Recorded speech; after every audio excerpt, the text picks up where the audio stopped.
Now, we really hate to keep saying this, but there is more bad news for homeowners as the Bank of England boss has warned of consequences of higher borrowing costs, with around 1 million mortgage borrowers expected to pay around £500 more for monthly repayments. That is just ridiculous. Well, yeah, maybe an underestimate, some may actually believe. And it comes as a former Prime Minister, yes, Liz Truss, launched what she called a growth commission today, the project looking to revive what was her pro-growth agenda. You may remember, with Kwasi Kwarteng, the Chancellor.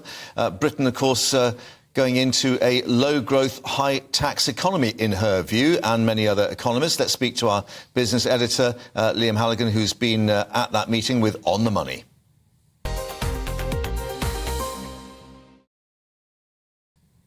Well, yeah, we haven't got the growth, certainly, that she had promised, and clearly we've got the inflation that they were saying perhaps wouldn't be quite as bad at that stage. Lots of economic news around this morning. As you say, Pip, the Bank of England's come out with its latest financial stability report. In that report, it mentioned what we've been saying for weeks, actually, that an average family is going to be paying a lot more for its mortgage costs as they come out of those 2- and 5-year fixed-rate deals, given that interest rates have gone up.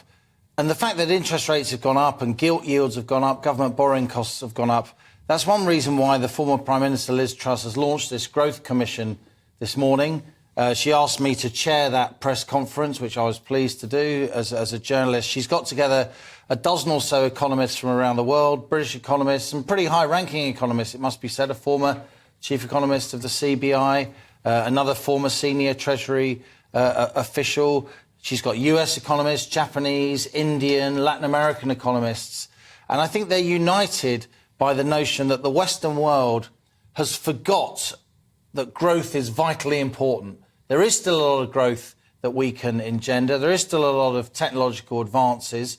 It isn't just the likes of China, India and Brazil that are going to grow fast in the next few years.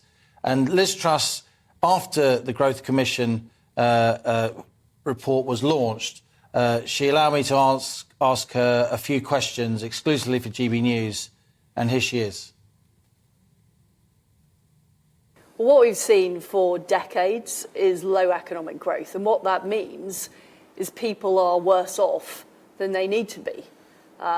Today's report shows that they are £10,000 worth off in terms of spending power than people in the United States. And it's, of course, vital that families are able to keep more of their own money, they're able to earn more money to help deal with the inevitable difficulties in life, whether it's inflation, whether it's needing to buy a new car. Having that extra growth is vitally important. So what this commission is looking at is what are the policies needed to get that economic growth. Some people might say you were Prime Minister, your policies were rejected by financial markets, there was financial turmoil. What would your response be to them? What this is about looking at the long term. We know that we've had low growth here in the United Kingdom and right across the Western world for decades. So what I'm interested in is how do we change that? How do we make our situation better? And what would you say about the state of economic forecasting? You famously said economic forecasts aren't destiny during the leadership hustings for your party. At the core of this Growth Commission is going to be some economic modelling. Why do we need different economic modelling to what we've already got? Of course, no one can predict the future.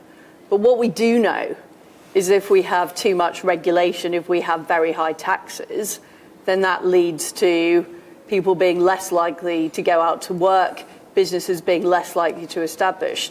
And what I want to see from the Growth Commission is economic analysis that looks at that dynamic effect of those policies so that we have better economic forecasting and ultimately better policies that lead to economic growth. The thing is, Liam, people will be watching Liz Truss there and thinking, well, hang on a minute, she was Prime Minister for all of 44 days. She and Kwasi Kwarteng caused chaos. Why the heck should we be listening to what she has to say there? Taking it seriously? Some economists would seriously dispute that account. I mean, the Bank of England started selling bonds 2 days before the mini-budget, a very controversial thing to do, throwing more government debt at the financial markets just at the time when Liz Truss and Kwasi Kwarteng were about to announce, lower taxes and a different fiscal path. So that's highly controversial. And also, if Liz Truss wrecked the economy, why are gilt yields now higher than they were at the height of the crisis after the mini-budget? I mean, government borrowing costs are much, much higher now. Mortgages are much, much higher, even though we've got so-called sensible people. I'm just putting the counterfactual to you. And the real thrust of what's happening here politically, right? Rishi Sunak is not going to like this. At this launch, there was Priti Patel, obviously, as former senior cabinet minister. There was Ranil Jayawardena, who is a former Minister of State under Liz Truss. And he has put together what he says is a group of 60 to 70 Tory MPs who believe in this kind of economics. And indeed, we interviewed him here on TV News They the other don't day, believe in the highest tax burden in 70 years. They don't believe in frozen tax thresholds and fiscal drag. They don't believe in this notion that we've just got to not cut taxes in the run-up to the next election. However, you will know that Rishi Sunak and Jeremy Hunt will say you're addressing the wrong issue. It's not about growth at the moment, it's about inflation. And there are economists, Panmure Gordon, of course, investment bank, saying if the Kwarteng Truss experiment would have been allowed, we'd have had even worse inflation because obviously the tax cuts would have fueled that inflation ever higher. This is the debate, and at least there is now a debate. I don't think you can't just dismissively say now that Kwarteng and Truss wrecked the economy. I mean, you can, and Labour will, and lots of journalists will, but it's not actually...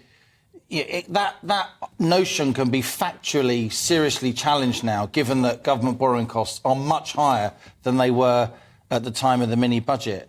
And what's interesting is that Truss is attacking there, and she almost did it in that clip with me, the Office for Budget Responsibility. Right. Whitehall forecasters, who she says are too gloomy, they're too interested in high taxation and a bigger state, they're not interested in a pro-growth agenda. Did she talk about the Bank of England? Because one of the points you've made, obviously, is that the bank was late on parade in actually tackling inflation. Did she reflect on that aspect? Well, she has been quite critical, not just of the OBR, but of the Bank of England.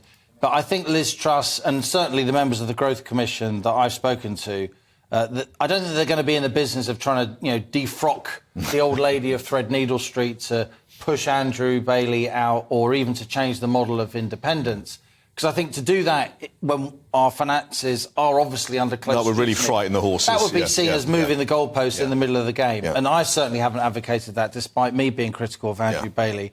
What I would say, though, is that I think a lot of people on the Growth Commission think that the Bank of England needs more sort of cognitive diversity, less groupthink, more people who worry that we printed too much money, who worry that one way to fix the finances of a country might actually be to grow faster and tax a bit less. It's not a particularly controversial view through history. Thank you for your cognitive diversity, as ever, here on GB News. Thank you.